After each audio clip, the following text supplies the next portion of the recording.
লেপার্ডের হানায় অতিষ্ঠ চা বাগানের শ্রমিকেরা। লেপার্ডের হানা থেকে নিজেদের গবাদি পশুকে রক্ষা করতে রাত জেগে পাহারা দিচ্ছে বন্ধ দলসিংপাড়া চা বাগানের শ্রমিকেরা।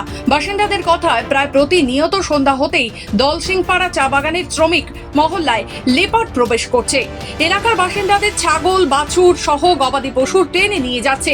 বাসিন্দারা জানান প্রায় 8 মাস থেকে বাগান বন্ধ, কর্মসংস্থান নেই বললেই চলে। পশুপালন করেই আমাদের জীবন জীবিকা নির্বাহ করছি, আর লেপার্ড এসে সব টেনে নিয়ে যাচ্ছে। এখনো অবধি এলাকা থেকে বহু মানুষের ছাগল বাছুর টেনে নিয়ে গেছে লেপার্ড। ডেলি কারো ঘরে ঢুকে যাচ্ছে, কোনো বাগান থেকে দেখো কোনো একটা গাই গরু থাকলে ওটাও মেরে দিচ্ছে, বাড়ি বাড়ি ঢুকে যাচ্ছে, গাঁয়ে ঢুকে যাচ্ছে। কোনো এখানে কোনো নেই, খালি একটা এসে দেখে পরে দুইটা বম দিয়ে দিল, বাস হয়ে গেছে। কোনো দায়িত্ব নেই, কোনো এটা নেই। ঘর ঢুকে না, যারা যে ঘর ঢুকে যা বাকরি খেয়ে দিছে, গরু এই করে টাকা সাকা তো কিছু দিবে তো কিছু নেই।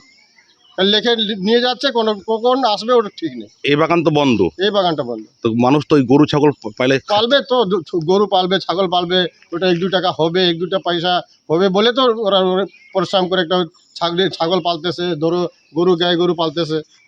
কিন্তু ওইটা হচ্ছে না, কিন্তু হবে, এখানে কি হচ্ছে না তো। হ্যাঁ, লেপার্ডটা আপনার আজ থেকে 6 মাস আগে এখানে যখন বাগান বন্ধ হয়েছিল, তারপরে লেপার্ড এখানে জঙ্গল হয়ে প্রচণ্ড জঙ্গল হওয়ার পরে লেপার্ডটা আসা শুরু করলো। আর তারপরে ফরেস্ট ডিপার্টমেন্টে এসে আপনার আগে দুটা তিনটা ধরেছে। তারপরেও এখন তো আরও উৎপাত বেশি হয়ে গেছে। লেপার্ডের বাগান বন্ধ হওয়ার সমস্যা একটা রয়েছে, তার মধ্যে এখন গরু ছাগল যাদের আছে তাদের এদের খেয়ে যাচ্ছে লেপার্ড।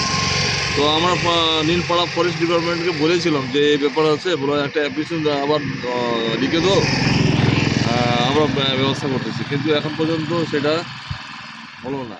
লেপার্ডের হানায় অতিষ্ঠ বাসিন্দারা এখন রাত জেগে পাহারা দিচ্ছে। যদিও এই নিয়ে বন দপ্তরের কাছে শীঘ্রই এলাকায় খাঁচা বসিয়ে লেপার্ডকে খাঁচাবন্দি করার দাবি জানিয়েছে বাসিন্দারা। উত্তরবঙ্গ থেকে নিজস্ব প্রতিনিধি রিপোর্ট, খবর বাংলা।